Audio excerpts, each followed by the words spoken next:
Welcome to another episode of Just a Thought. I'm Roger, and I want to share a thought with you. I'm standing in front of the great hall in Vienna, Austria, the concert hall. Vienna is the capital of classical music. It is here that Mozart, Beethoven, Brahms, they all came to Vienna. Even today, Vienna is known as the capital of classical music. And that takes us to a story I want to share with you today. There was an emperor a long time ago who wanted his own orchestra. He wanted his orchestra to be right where he was, so he could have them there for banquets and parties and different events, and sometimes they would just play for himself. They were to live in the palace. They were given a salary.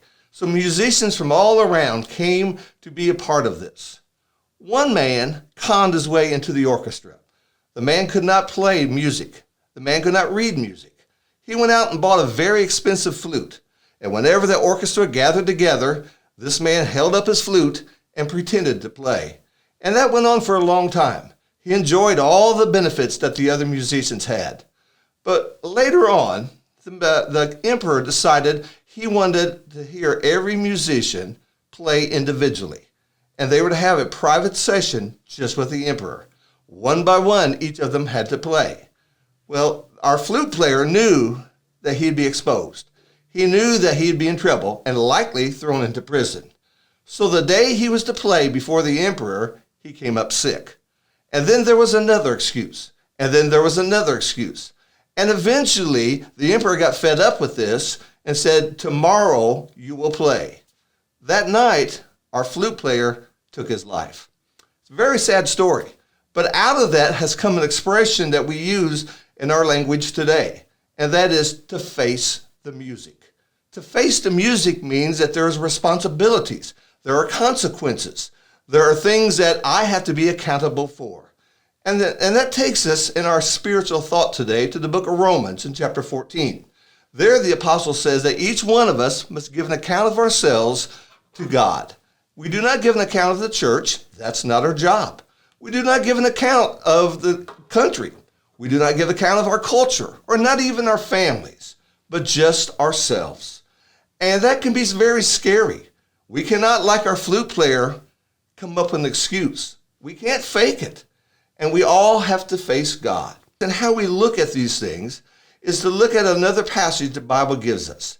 In the book of 1 Timothy, as Paul was writing to the young preacher Timothy, he would begin that section by saying, the goal of our instruction, and the idea of goal is purpose. Why am I writing to you? Why am I spending my life teaching? There is a purpose, an intention, a goal.